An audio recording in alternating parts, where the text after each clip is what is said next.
खुलुमखा होननाय माने बबे ट्राइबा होनो नोंथांमोना कमेन्ट खालाम आं बेखौ अनलि बेखौल' खोथाखौ होनबाय आबसुनि जेसेबां फरायसा आबसुनि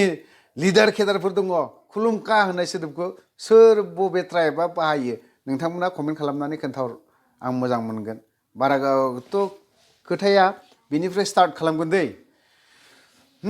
दाखालि जिहेतु 7 तारिखाव जि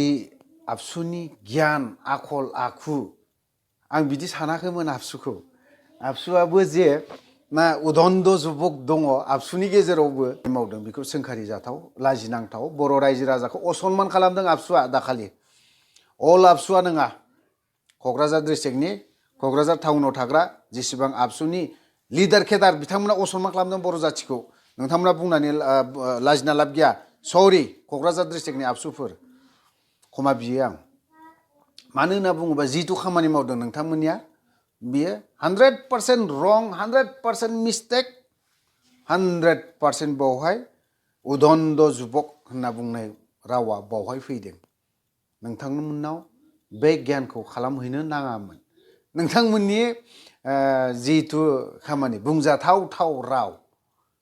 समस्त बर' रायजो राजाया दिनै दुखु मोनदों नोंथांमोननि जिथु गियान आखल आखु नोंथांमोननि आखुआ बे आबसुनि आखुआ बे जानो हाया जानो नाङा नोंथांमोनानो बेकबन होननानै लायो बर' रायजो राजानि बेकबन मिथिबाय खोन्थाहरबाय आं सिदा नोंथांमोना गाज्रि मोनो मोजां मोनो बे नोंसिनि खोथा लास्टआव आं खनसेबाव आबसु मिथिबाय मोजां गियान आखल आखु नेक्स्ट जेनेरेशनखौ नोंथांमोना फोरोंदों लाजिना लाब गैया नोंथांमोना आंनि न'आव नोंथांमोना माबा मोनसे सोङोबा सोंफै बुंबा बुंफै मिथिबाय आं बेफोरबायदि मानसै खारन आं दिनै बेखिनि खोथाखौ बुंनायनि जाहोना आबसुजों एक्स एनडिएफबिजों मोनसे टेबोलावनो जिरायनानै सिगनेचार होदोंमोन सानसे समाव आबसुआ एनडिएफबिखौ बै समनि बाथ्राखौ बुंनो गोनां बाथ्रा बै समनि खोथाखौ आं बुंला सानसे समाव अरखां दाबखा सारा बिथाङा दद बुंलांदों माखासेखौ क्लियार खालामाखै मावजेनग्राया बिथांमोनानो बै समनि आबसुनिया मुंख्लं जाजेननाय एनडिएफबिनि मुंख्लं जाजेननाय सोर जाया आं दिनै बेखिनि खोथाखौबो बुंबावला सरि दिपेन बर' आं नोंथांनाव क्षमा बियो मिथिबाय आं क्षमा बिदों दिपेन बर' बिथांनाव आं बुंनो गोसो गैयामोन नोंथांमोननि जि आखल आखु गियान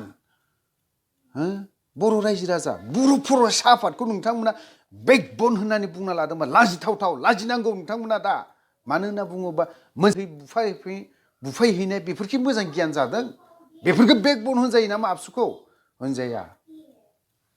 आंनि बुंनाया गोरोन्थि जादोंब्ला क्षमा हो मिथिबाय जेसेबां फरायसा आफाद जेसेबां फरायसा आफादाव थाग्रा लिडार केडार मेम्बार बिथांमोननावबो आं क्षमा बियो आंनि बुंनाया जुदि गोरोन्थि जादोंब्ला क्षमा हो नोंथांमोननि आबसुनि गियान आखल आखुआ बे जानो नाङा नोंथांमोननि फरमेसनाव बिदि लिरनाय गैया सोरबाया माबा मोनसे गोदान आफाद दानो नागिरदोंबा बावहाय थियाल सिफायथां बे खालामहैनांगौ बे गैया आरे आंबोथ' आबसुना नोंथांमोन बायदि आंनि गथ'फ्रानोथ' नोंथांमोननि स्कुल सरकारि स्कुलाव फरायोना आंनि गथ'फ्रानोथ' आंबोथ' आबसु आंनि गथ'आ नङा आंनोथ' बे गथ'नि दारायनोथ' आंबो बिनि दारायनोथ' आंबोथ' आबसु जानानै थानो गोनां जादोंना मा हराखै नोंथांमोननो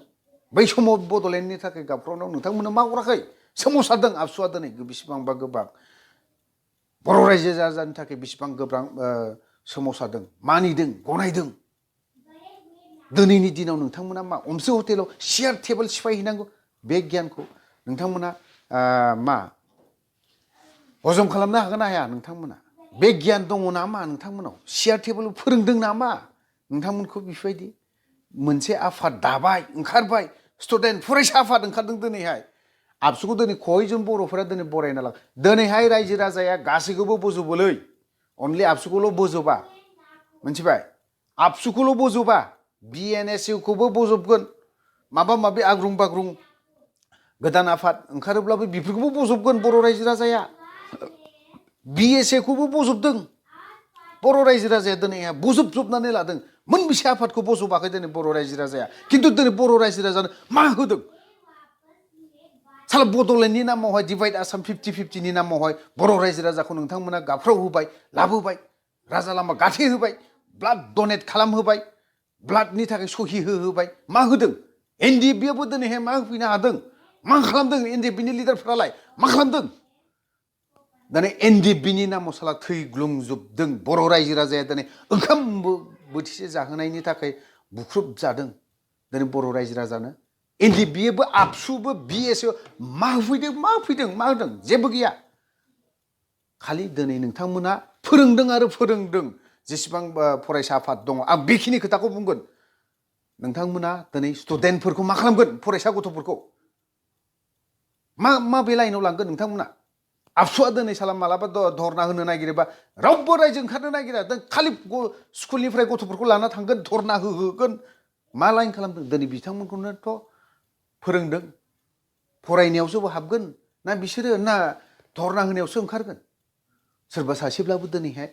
माबा मोनसे लाइनब्लाबो दिनैहाय गासैबो फरायसा गथ'फोरखौल' नांगौ बबेबा माबा मोनसे खामानि मावहैनाय दाखालि मोनसे धालिगाव मोनसे मिटिं जादों बावहायबो गथ'फोरखौ फुंनि ओंखाम मोनजाया जास्लाब मोना लानानै थांजोबदों बावहाय सोरनि मिटिंमोन बिफोरो मा बिलाइ बिफोरो मा जादों बिफोरो गियाना बेफोरखौ आं नुदों आंनि गथ'नाव सोंदों आं दे मिटिङाव मा मिटिं खोनाजोबमोखौ राजनितिक पलिटिकेलनि खोथाल' नोम आरे क्लास 9 गथ' फरायनायफोरनोलाय दिनैनि दिनावलाय माबोरै दे पलिटिकेलफोरखौलाय माथो सोनानै होखो बिथांमोना मेट्रिक परिखा लिरनायनि थाखाय स्टाडि खालामगोन ना राजनितिकनि माबाखौ सोगोन सरिलै आबसुफोर गाज्रि मोननो नाङा आं क्षमा बिखायो दिपेन बर' बिथांनावबो क्षमा बियो आंनि बुंनाया जुदि नोंथांमोनाव जुदि देहायाव नांदोंब्ला गाज्रि दामोन सरि क्षमा बिखायो आं नोंथांमोनखौ ओमफ्राय आरो दिनैनि दिनावहाय बिएनएसइउ आफाद गोदान ओंखारदों नोंथांमोनखौबो सोर साबेसे बजबना लागोन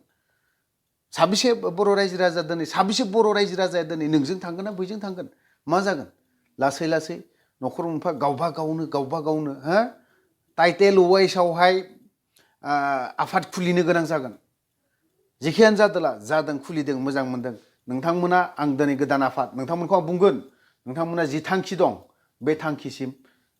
सहैनायखौ नाजा आबसुआ जाहाथे दिनैनि दिनाव आबसुआ फरायसा आफादा दिनैनि दिनाव बड'लेण्ड बिनायखौ दिनै दोनथ'दों होनना बुंदों बास मोजांनि बाथ्रा बिथांमोना सानसे समाव बेसेबांबा मेंबाय दिनैनि दिनाव जेब्ला वान टाइम बड'लेण्ड बिनायखौ जुदि दोनथ'दों अब्लाना हाजार दिन जिरायना थानाय बरंस बे आफादा जोबलांनायनि लाइनाव दङ बे हिसाबै जोबलांगोन मानथो जोबगोन दिनैनि दिनाव नोंथांमोना जुदि बड'लेण्डनि खोथाखौ बर' रायजो राजानि गेजेराव नोंथांमोना सोना होनो हाबाय सोबायबो बिखायाव सोबाय थैयाव सोबाय हो दिनैनि गेजेराव मानथो लामा ससेयावनो मानथो आन्दायनांगौ जाखो मानो आन्दायखो मानथो जिरायखो मानथो दोनथ'खो मा हिसाबावथ' मानथो पिस एकर्ड मानथो खालामखो पिस एकर्डखौ मानो खालामखो दिनै नोंथांमोनाथ' दिनै बे इमप्लिमेन्ट मोनफा बिनि थाखायल' मा दिनैहाय गाबोन माबा मोनसे कलेजनि थाखाय नांदोंमोन नामा बै बर' रायजो राजाफ्रा नाङाखैना बै बर' रायजो राजा दिनै माबा मोनसे इउनिभारसिटि कलेज माबा माबि कलेज बिनि थाखायथ' बर' रायजो राजा दिनै राजा लामायाव गाथेयाखै बै बर' रायजो राजा दिनै बे राजा लामानि थाखाय गाथेयाखै गावनि फिसाखौ लानानै गाइखेर जाहोदों गावनि बिखानि गाइखेर जाहोनाय बेफोरबायदि फटक दङ नोंथांमोना लाजिनांगोन दुखु मोनगोन बेफोर खोथाखौ बुङोब्ला मोनथिबाय बेफोरबायदि खोथाखौ बुङोब्ला नोंथांमोना दुखु मोनगोन थ' जिखियानो जादोला खोथाया आं लास्टाव जोबथारनायाव दिपेन बर' बिथांनाव क्षमा बियो नोंथांमोना आंनि भिडिअखौ जुदि जायफ्रा आबसुफ्रा नायदों आं बिथांमोनाव क्षमा बियो नोंथांमोना गाज्रि मोननांगौ दरखार गैया लाब गैया आं दिनै बुंनांगौ खिनि खोथाखौ बुंदों जुदि मोजां जायाखै बास सिदा खोथाखा आं बुंनांगौ थब्लं खोथाखौ होनगोन खारन जों दिनैहाय बर' रायजो राजाखौ लानानै जों एफाराब माबा खालामनांगौ दरखार गैया दिनैनि दिनाव नोंथांमोना डिजिटेल जुग होननानै बुङो नोंथांमोनाबो दिनैहाय बेयावहाय अनलाइनाव क्लास जागासिनो दं मा फोरोंगोन दिनै अनलाइनाव बेनि खोथाखौ नोंथांमोना सिन्था खालाम गथ'फोरखौ दिनैनि फरायसा जेसेबां क्लास 10 फरायनाय नेक्स्ट फैगोन बोसोराव मेट्रिक परिखा होगोन बेफोर गथ'फोरखौ मा लाइनाव लांगोन क्लास 9 फरायगासिनो दं बेफोर गथ'खौ नोंथांमोना माबोरै खालामगोन बेफोरनि खोथाखौ सिन्था खालाम आबसुआ सरि आबसुफोर दिपेन बर' सरि आं नोंथांनाव क्षमा बियो आंनि बुंनाया जुदि गाज्रि जादोंबा क्षमा खालाम आं भिडिअखौ बारा गोलाव खालामला बेखिनियावनो दोनथ'नाय जाबाय गोजोन्थों